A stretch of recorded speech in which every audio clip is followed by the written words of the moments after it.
Yo, welcome to the first episode of Let's Talk About It. I'm your host, Sean Buffington, and I'm excited to have you guys with me today. This is going to be a short segment. I just want to introduce you guys to the background of the show and what the show is going to consist of. This, if you've ever watched Tosh.0, which is one of my favorite shows, this is going to be like a Christian Tosh.0.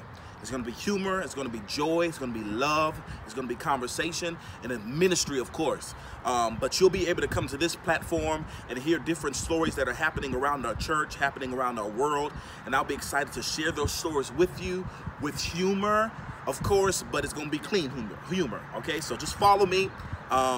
But I'm excited to actually share this show with you guys. It was placed upon my heart to do it, so I'm getting ready to start. And I have a couple of topics with you guys. We're going to talk about two controversial topics that are happening in the church at the moment that are kind of not rubbing me the right way, but we're going to talk about it right about now. So first on our list is Snoop Dogg's gospel album, Bible of Love. What an interesting album. I've heard almost every track on the album, and I'm for it. I love the track, I love the album, I love the ideas, I love the producing, but everybody in the church doesn't feel the same way that I do. And unfortunately, there's been a couple of gospel artists in our community, in the church, around the world, that have shared their concerns with Snoop Dogg, not personally, but on social media, something that we normally do because we talk about everybody. But I feel as if Snoop Dogg is doing a great work, and I commend the brother for doing what he's doing in the church. Now, Bible of Love is the name of the album. Snoop Dogg's backstory is that he wanted to do an album in reverence of his grandmother, who couldn't listen to his music because she was a Christian and it was considered hardcore. So he made an album in reverence of his grandmother, which is a beautiful thing, a beautiful story, a beautiful testimony. But everybody doesn't feel the same way. They said that we should protect the gospel industry and the gospel genre, as the country music people do, as the hip-hop artists do. They feel as if you're going to sing gospel, you got to live it. But my concern is, how many of us are pastors, preachers, evangelists, whatever you want to be, gospel artists, and are singing on Sunday morning but living something different on Saturday night? So this is my controversy, this is my concern, and I've came to the conclusion that you have no say, God does. Hallelujah. Who has the final say? God does. So I personally asked, here's a fun game, I personally asked a couple of my friends that attend my church, a couple of believers, if Snoop Dogg had a church, what would be the name? And you're going to hear from them right about now. Pause the video. Let's go. Yo, so I have Evangelist D. Berry here with me. I got a question for you. If Snoop Dogg had a church, what would be the name? Snoop and Praise. Snoop and Praise. Snoop and Praise. All right. So they think it's a picture, but it's really a question. He make me sick. So this is going to show, if Snoop Dogg had a church, what would be the name of the church? Snoop House. Snoop House. Lord have mercy. The Snoop's House. Come on in. Come on in. What is wrong with the Saints? In the LBC. Wait, but what is People have a church. She don't know what she's doing. Snoop House. Snoop House. Come on in. Come on in. In the LBC. Cause you know you.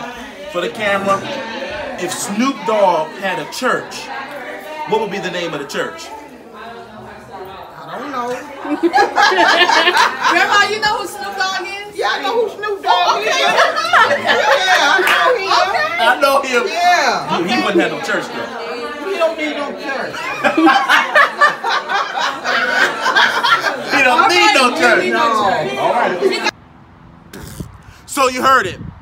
Snoop Dogg's church's name's from the mother of the church. Her name is Mother Hayes. She said Snoop Dogg don't need no church. She said who gonna be his worship leaders?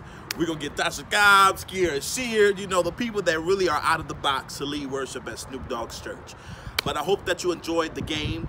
Now we're moving on to the next topic. It's going to be real short because I'm really short about this one, and I really don't like this topic, but I'm going to talk about it anyway.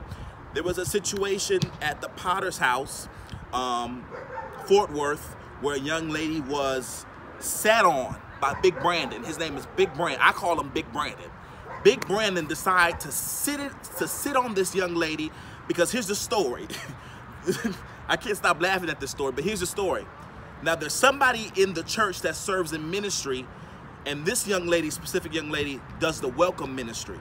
So she welcomes all of the visitors to the Potter's house. Now, one of her bosses was informed that the young lady that does the welcome doesn't wear panties during service. So we just welcoming the people of God with the legs wide open. First of all, my first question is, which man of God or woman of God is watching you to see that your panties ain't on? Somebody been watching you, woman of God. Second, why you ain't got no panties on? But I don't believe that. Let's say the woman of God had panties on during service. I will hope so. Apparently, the young lady got up and she was already released from her job of welcoming the people. She got up on Sunday and she welcomed the people, and they asked her to come to the back of the church because they were getting ready to let her have it, because she should not have gotten up in front of the people, so they say, to welcome. Now, the young lady was a volunteer of the church. She wasn't on payroll. She was a volunteer. But there was a problem in the video that kind of concerned me. I call him Big Brandon because dude look about 400 pounds, dog. Big dude. I mean, he's a soldier in the army of the Lord when I tell you he big. My concern was Big Brandon sat on the woman of God. I mean, pushed the woman of God on the ground and sat on her, and she just screaming for help. Brandon! Brandon! You know, Jody, why are you raping me in front of my kids? Like, she is really screaming for help. And I'm like, oh my God, Big Brandon, 400 pounds, is sitting on this little lady. But I believe that we should have a way of addressing certain things in our church, because we're living in a time where everything gonna be posted on social media, Big Brandon. So I'm gonna show y'all the clip, and then we're gonna get out of here. But I wanna thank you in advance for coming on and sharing this video, my first episode, and just giving y'all a taste of what this is about. I'm telling y'all, it's gonna be even greater than this. This is the first time I'm ever doing this, so just bear with me. But I love y'all. Thank y'all for the support. And before I glow and go, because glow, G-L-O-W, I'm always glowing. Before I go, I want to shout out this shirt, Heroes by Takoya Wells, Serendipity brand. Go check her out. I'm rocking her shirt for the first episode. If you have any Christian clothing that you may want me to rock during our episodes, inbox me, email me. We gonna make it happen. Thank you for rocking with me today. I love y'all. Let me explain. You gonna put your hands I'm on gonna me? put my hands on you. Let me explain something to you. Brandon, you putting your hands Let on me me? explain. No, because this Brandon, happened. you putting your hands on me? Not I'm pushing trying to no more. leave. No, I'm not no, pushing you. I'm trying to leave, Brandon. I'm trying to leave. Let me leave. No, stay right Let me leave. Brandon, no, let me leave. We're gonna do this in the bud today. Let me leave. Brandon, let me leave. Get off of me. Brandon, what? Are you freaking kidding me? Brandon.